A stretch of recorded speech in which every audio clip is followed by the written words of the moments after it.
दोस्तों आज चर्चा करेंगे ट्रिपल आई पे यानी इंडिया, ईरान और इजराइल। आखिर क्यों भारत जो है इस युद्ध में डायरेक्टली इन्वॉल्व नहीं हो रहा है। ये युद्ध जब से शुरू हुआ है तब से आपने देखा होगा कि भारत बहुत ही डिप्लोमेटिक है इस युद्ध को लेके। वो ना तो खुल के ईरान के फेवर में जा रहा है, ना तो खुल के वो इसराइल के फेवर में जा रहा है। हाँ, वो कहीं ना कहीं इसको काउंटर करने की कोशिश कर रहा है और बैलेंस करने की कोशिश कर रहा है, लेकिन वो फिर भी एक थोड़ी सी दूरी बना कर रखे हुए है। आइए समझते हैं ऐसा क्यों है। इसके पीछे सबसे बड़ा कारण भारत के रिलेशन है। दोस्तों, अंतर्राष्ट्रीय स्तर पर जब रिलेशन बनते हैं तो वो कई तरीके से बनते हैं। कभी ये बिजनेस के पॉइंट ऑफ व्यू से बड़े इंपॉर्टेंट हो जाते हैं, तो कभी ये सिक्योरिटी पॉइंट ऑफ व्यू से बड़े इंपॉर्टेंट हो जाते हैं। कुछ ऐसा ही रिलेशन भारत का इन दोनों देशों के साथ है। इसराइल की बात करें तो इसराइल के साथ भारत का जो है वो सिक्योरिटी को लेकर काफ़ी कंसर्न रहता है। इसराइल भारत का एक स्ट्रेटेजिक पार्टनर है। कई ऐसे युद्ध हुए हैं जहां पे इसराइल ने भारत का साथ दिया है, चाहे वो कारगिल वॉर हो या फिर अभी हाल फिलहाल में ऑपरेशन सिंदूर हो।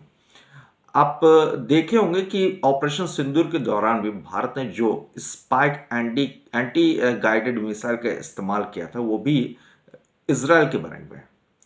इसके अलावे जो फाल्कन अवॉक्स रडार है वो भी इसराइल का है। डिफेंस की बात करें तो इसराइल जो है वो भारत के टॉप 3 डिफेंस पार्टनर में आता है, या यूं कह लें कि डिफेंस सप्लायर के कैटेगरी में आता है। इस नाते इसराइल भारत के लिए बड़ा इंपॉर्टेंट हो जाता है। इसके साथ साथ अभी हाल फिलहाल में जब हमारे देश के प्रधानमंत्री इसराइल गए थे तो उन्होंने एआई पे, टेक्नोलॉजी पे और कई चीज़ों पे जो है वो एग्रीमेंट किया है इसराइल के साथ। और आने वाले समय में भी आप देखेंगे कि टेररिज्म के मामले में जो भारत की जीरो टॉलरेंस पॉलिसी है, सेम वही पॉलिसी इसराइल की है। तो यहाँ पे इसराइल और भारत का जो एक पार्टनरशिप है और यहाँ पे इनका जो साठगांठ है वो बड़ा ही इम्पॉर्टेंट हो जाता है अंतर्राष्ट्रीय मंच पे।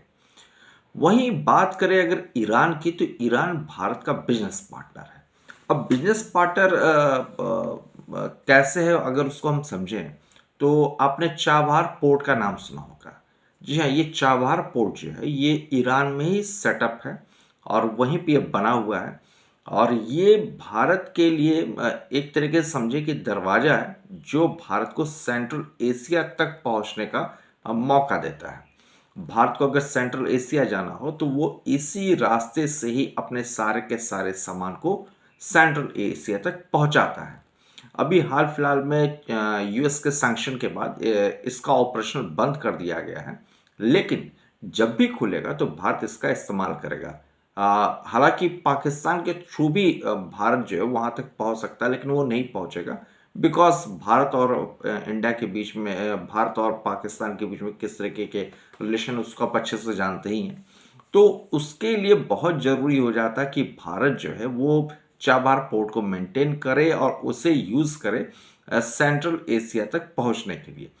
इसके साथ साथ अगर हम बात करें तो international north south transport corridor ये भी अपने आप में बहुत इम्पॉर्टेंट हो जाता है भारत के लिए। और ये वो कॉरिडोर है जिसके थ्रू भारत जो है वो यूरोप तक अपना एक अप्रोच तैयार करता है, यूरोप तक के मार्केट को वो एसेस कर पाता है। और ये भी जो आईएनएसटीसी जो है ये भी ईरान के थ्रू ही होके जाता है। इस कारण से भी ईरान भारत के लिए बहुत ही इम्पोर्टेंट एक बिजनेस पार्टनर के तौर पे है। अ, अगर हम इसके अल्टरनेटिव रूट की बात करें आईएनएसटीसी की, तो भारत अगर चाहे तो यूरोप स्वेज कैनाल के थ्रू भी पहुंच सकता है, बट उस कंडीशन में भारत का ट्रांसपोर्ट कॉस्ट और टाइम दोनों बढ़ जाता है। 40% आपका टाइम बढ़ जाता है और ट्रांसपोर्ट कॉस्ट जो है वो 30% के लमसम बढ़ जाता है। यही कारण कि भारत जो है वो उसका इस्तेमाल नहीं करता है स्वेज कैनाल का, और भारत जो है वो आईएनएसटीसी का इस्तेमाल करता है। तो ये कुछ अहम कारण है, प्रमुख कारण है जिसके कारण भारत जो है वो ना तो खुल के इज़राइल की तरफ जा रहा है, ना तो खुल के ईरान की तरफ जा रहा है। और मुझे लगता है कि आने वाले समय में भी भारत जो है वो बहुत ही डिप्लोमेटिक रहेगा, और भारत की जो डिप्लोमेसी है वो इन दोनों से एक बैलेंस्ड फॉर्म में आगे बढ़ेगी। अभी हाल ही में जिस तरह से इज़राइल ने युद्ध के पहले दिन ही अयतुल्ला खामेनी को जिस तरह से टारगेट किया था, उसके बाद से ये अंतर्राष्ट्रीय स्तर पे ये बात होने लगी थी कि भारत जो है वो इसको कंडेम्ड क्यों नहीं कर रहा है। तो भारत ने अपने एक सलमान खुर्शीद जो बहुत ही एमपी हैं हमारे यहाँ पे भारत में, उनको भेजा है वहाँ ईरान। लगभग हफ्ते भर के बाद उन्हें वहाँ भेजा गया है, इसलिए कि वो भी शोक प्रकट करें वहाँ जाके, जिस तरह से वहाँ पे ईरान में अब्दुल्ला को मारा गया था। तो कुल मिला के देखा जाए तो भारत जो है वो इज़राइल के साथ-साथ ईरान को भी बैलेंस करने की कोशिश कर रहा है, और आने वाले समय में भी ऐसा ही आपको देखने को मिलेगा। एक और बड़ी वजह है जिसके कारण इज़राइल और ईरान दोनों में से किसी की तरफ भारत नहीं जाने वाला है। उसकी चर्चा मैं फिर कभी करूँगा, बट फिलहाल आज के लिए इतना ही। नेक्स्ट वीडियो में हम लोग उसकी बात करेंगे। आपकी क्या राय है इस पे ज़रूर बताइएगा, और अगर कोई कमेंट हो तो ज़रूर कमेंट करें। मिलते हैं अगली वीडियो में। Till then have a good day to all of you. जय हिंद, वंदे मातरम।